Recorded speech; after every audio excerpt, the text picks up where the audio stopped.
let's talk about Jed York. Let's see if we can make a list of all the positive things Jed York has done the past year, because we've given this guy a lot of grief and criticism since he was 27 years old. And in the interest of fair and balanced journalism, let's give him some credit. I'd like to. May I start? Absolutely.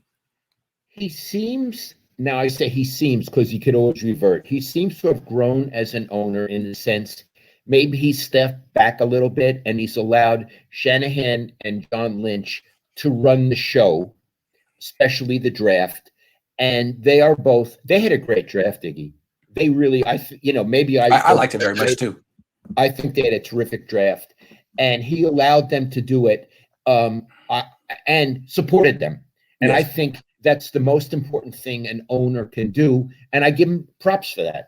Yeah. And he has been able to at least create a cohesive working environment between him, Parag, John Lynch, and Kyle Shanahan, which may be forced, but compared to what it was with Trent Baalke and Jim Harbaugh, I mean, Jed York is having dinner parties with these guys and tweeting during it and sending out pictures, and it's a little over the top, but imagine the idea of a dinner party with Jim Harbaugh, Trent Baalke, and Jed York. It wouldn't have happened. So at least Jed York understands the value of that. And I almost feel like he's gone a little bit 180, and maybe he should be a little less buddy until these guys wins. But I think it's a nice growth. I see what he's trying to do there. Right. He's trying to be a gentleman, to be warm the way Eddie was a warm guy. Yeah. Is a warm guy. Not was. I don't want to make Eddie dead. Is a warm guy. And he's trying to bring out the DeBartolo part of him. Absolutely. He is trying to bring out, because he would do stuff like that. Or he would take the players and people out to Vegas and stuff. Eddie is a warm guy. Eddie is a person who will hug you. Eddie is a person who will try to give you things. Eddie is a person who wants you to like him and wants to like you. And, let me just finish, Iggy. Yeah. Because you and I are English majors, we look for patterns. So this is oversimplified, but it's nice. Let's say when we conceive of Jed's personality, it's half York and half DeBartolo. Like that. I like that. Exactly where I'm going with this, because this is literary analysis. Yeah. I see the York as socially awkward. Yes. Stingy. Yes. Maybe a little behind the back.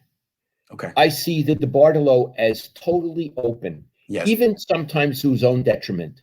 Generous and loving. Yes.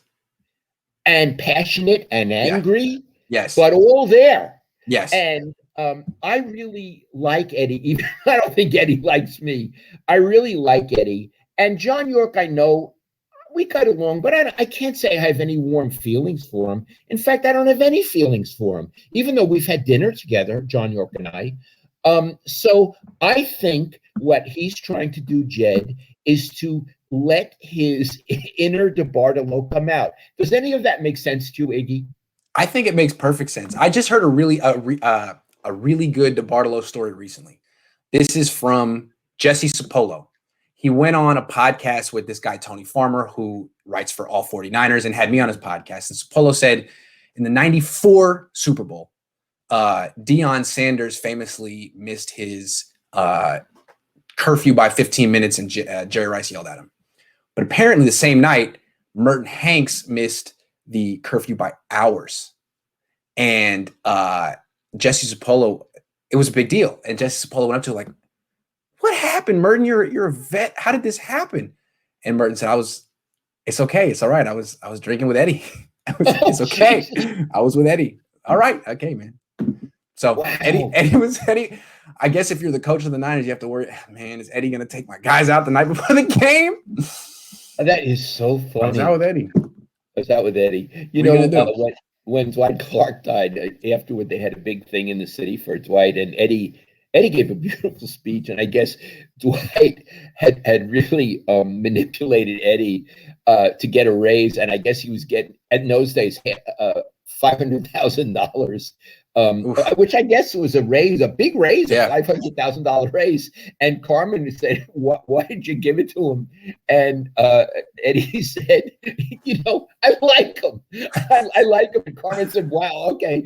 Fair enough. So listen, so Dwight, who was so sweet, wrote Eddie a note, and he said, "That was a great raise. So thanks, $500,000."